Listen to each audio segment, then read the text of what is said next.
नमस्कार, मैं हूं अंकुर और आप देख रहे हैं सत्य हिंदी का न्यूज बुलेटिन। एक नजर अब तक की सुर्खियों पर। पहलगाम आतंकी हमले पर केंद्रीय रक्षा मंत्री राजनाथ सिंह की अध्यक्षता में सर्वदलीय बैठक बुलाई गई। इस बैठक के दौरान पहलगाम आतंकी हमले में मारे गए लोगों के लिए 2 मिनट का मौन रखा गया। इस बैठक में रक्षा मंत्री राजनाथ सिंह, गृह मंत्री अमित शाह, लोकसभा में नेता प्रतिपक्ष राहुल गांधी, कांग्रेस अध्यक्ष मल्लिकार्जुन खड़गे, सपा नेता रामगोपाल यादव, आम आदमी पार्टी के सांसद संजय सिंह सहित विदेश मंत्री एस जयशंकर, केंद्रीय संसदीय कार्य मंत्री किरेन रिजिजू, गृह सचिव और इंटेलिजेंस ब्यूरो के डायरेक्टर सहित अन्य वरिष्ठ अधिकारी मौजूद रहे और बाकी दलों के नेता भी मौजूद रहे। पहलगाम हमले के बाद पाकिस्तान के खिलाफ भारत की कार्रवाई के जवाब में अब पाकिस्तान ने भी कई कदम उठाने की घोषणा की है। प्रधानमंत्री शहबाज शरीफ की अध्यक्षता में गुरुवार को इस्लामाबाद में हुई नेशनल सिक्योरिटी काउंसिल की बैठक में कई फैसले लिए गए। इनमें भारत के साथ द्विपक्षीय समझौतों को निलंबित करने, हवाई क्षेत्र और सीमाओं को बंद करने तथा व्यापार को निलंबित करने की घोषणा की गई है। भारत की तरह पाकिस्तान ने भी रक्षा सलाहकारों और उनके सहायकों को देश छोड़ने को कहा है, साथ ही अपने राजनयिक स्टाफ को सीमित कर दिया है। इस बैठक के वक्तव्य में सिंधु जल संधि को निलंबित करने के भारत के निर्णय को नामंजूर करते हुए कहा गया है कि इस संधि के तहत पाकिस्तान के हिस्से से पानी के प्रवाह को रोकने या मोड़ने का कोई भी प्रयास युद्ध की कार्रवाई माना जाएगा और इसका पूरी ताकत से जवाब दिया जाएगा। भारत ने गुरुवार को पाकिस्तानी नागरिकों के लिए वीजा सेवाओं को तत्काल प्रभाव से निलंबित करने की घोषणा की। इसकी जानकारी भारतीय विदेश मंत्रालय ने देते हुए कहा कि निर्णय पहलगाम में हुए आतंकी हमले को देखते हुए लिया गया है। भारतीय विदेश मंत्रालय ने कहा है कि भारत की ओर से पाकिस्तानी नागरिकों को जारी किए गए सभी मौजूदा वैध वीजा 27 अप्रैल से रद्द माने जाएंगे। पाकिस्तानी नागरिकों को जारी किए गए चिकित्सा वीजा केवल 29 अप्रैल तक ही वैध होंगे। भारतीय नागरिकों को पाकिस्तान की यात्रा पर नहीं जाने की सलाह दी जाती है। जो भी भारतीय नागरिक इस समय पाकिस्तान में हैं, उन्हें भी जल्द से भारत लौटने की सलाह दी जाती है।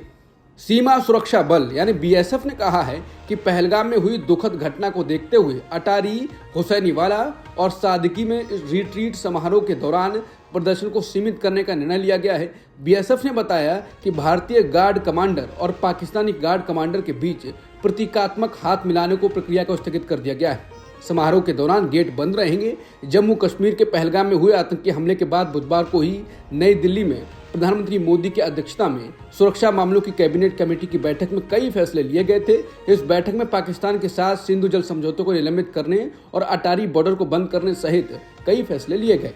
पहलगाम में हुए आतंकी हमले पर पीएम मोदी चुनावी राज्य बिहार में बोले हैं। पीएम मोदी ने कहा कि हमला करने वाले आतंकियों को कल्पना से भी बड़ी सजा मिलेगी। मधुबनी में राष्ट्रीय पंचायती राज दिवस कार्यक्रम में पीएम मोदी ने अपने भाषण से पहले हमले में मारे गए लोगों के लिए 2 मिनट का मौन रखकर श्रद्धांजलि दी। उन्होंने अंग्रेजी में कहा कि आज बिहार की धरती से मैं पूरा दुनिया को ये संदेश देता हूँ कि भारत हर आतंकी को पहचान कर, खोज कर सजा देगा और उन्हें समर्थन देने वालों को भी। हम उन्हें धरती के आखिरी कोने तक भी नहीं छोड़ेंगे। आतंकवाद कभी भी भारत की आत्मा को तोड़ नहीं सकता। आतंकवाद को बिना सजा दिए छोड़ा नहीं जाएगा। न्याय के लिए जो कुछ भी प्रयास किए जाने चाहिए वो किए जाएंगे। पूरा देश इस संकल्प में एक साथ खड़ा है।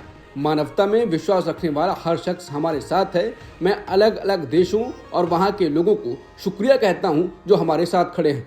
भारत में पाकिस्तान के पूर्व राजनयिक अब्दुल बासित ने कहा है कि भारत कुछ ही दिनों के भीतर पाकिस्तान के खिलाफ सैन्य कार्रवाई शुरू कर सकता है। पाकिस्तान के अखबार एक्सप्रेस ट्रिब्यून से बात करते हुए बासित ने कहा कि 2016 के उरी और 2019 के पुलवामा हमलों के बाद भारत ने जवाबी सैन्य कार्रवाई की थी और इस बार भी वो ऐसा कर सकता है।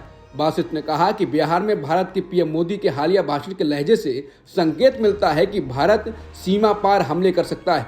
हमला नियंत्रण रेखा के पार हमारी तरफ भी हो सकता है और फिर वो बड़े बड़े दावे करेंगे कि उन्होंने लॉन्च पैड और आतंकी शिविरों को नष्ट कर दिया है।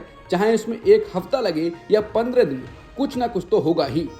बीजेपी के वरिष्ठ नेता सुब्रमण्यम स्वामी ने पहलगाम हमले पर मोदी से इस्तीफा मांग लिया है। उन्होंने ट्वीट कर कहा कि जवाबी कार्रवाई की मांग करने के बजाय पहले मोदी शाह से इस्तीफा मांगो।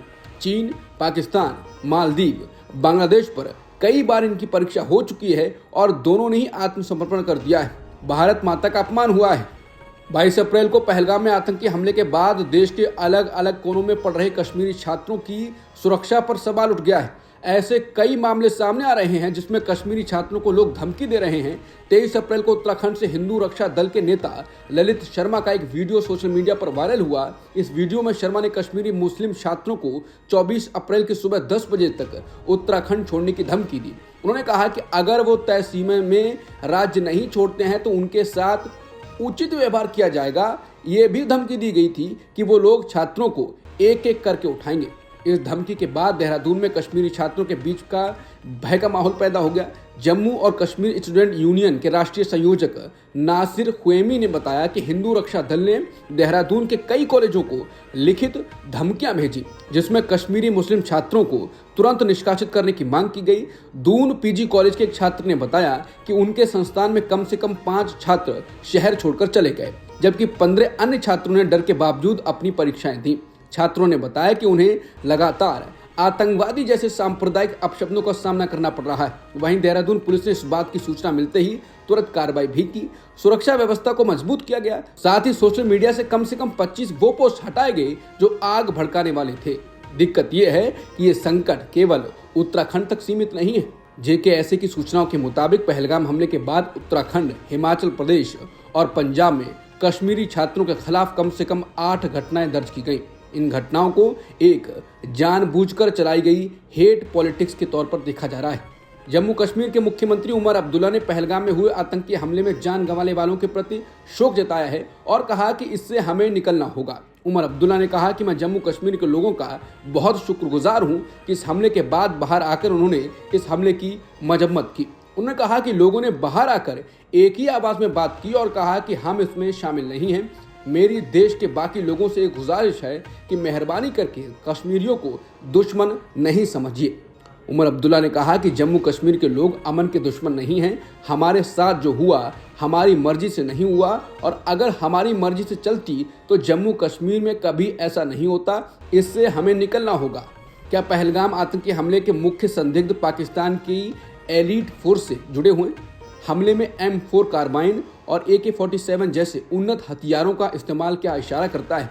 क्या ये बिना उम्दा ट्रेनिंग के संभव है? ये बड़ी वजह है जिससे पहलगाम में हमला करने वाले पाकिस्तानी आतंकवादियों के पाक सेना के स्पेशल सर्विस ग्रुप से जुड़े होने की संभावना से इनकार नहीं किया जा सकता। भारतीय अधिकारी भी पहलगाम हमले में इस एंगल से पड़ताल कर रहे हैं। इस हमले में 26 पर्यटकों की जान गई और लश्कर तैयबा के एक सहयोगी संगठन द रेजिस्टेंस फ्रंट यानी TRF ने इसकी जिम्मेदारी ली। अब खबरें आ रही हैं कि हमले के मुख्य संदिग्ध पाकिस्तान की एक एलीट फोर्स से जुड़े हो सकते हैं। इस खुलासे ने जांच को एक नया मोड़ दे दिया है और इस बीच गृह मंत्रालय ने इस मामले को राष्ट्रीय जांच एजेंसी यानी NIA को सौंपने का फैसला किया। अब तक की सुर्खियों में इतना ही। बाकी खबरों के लिए बने रहिए सत्यहिंदी.com के साथ। Copyright disclaimer under Section 107 of the Copyright Act 1976. Allowance is made for fair use for purposes such as criticism, comment, news reporting, scholarship, and research. Fair use is a use permitted by copyright statute that might otherwise be infringing.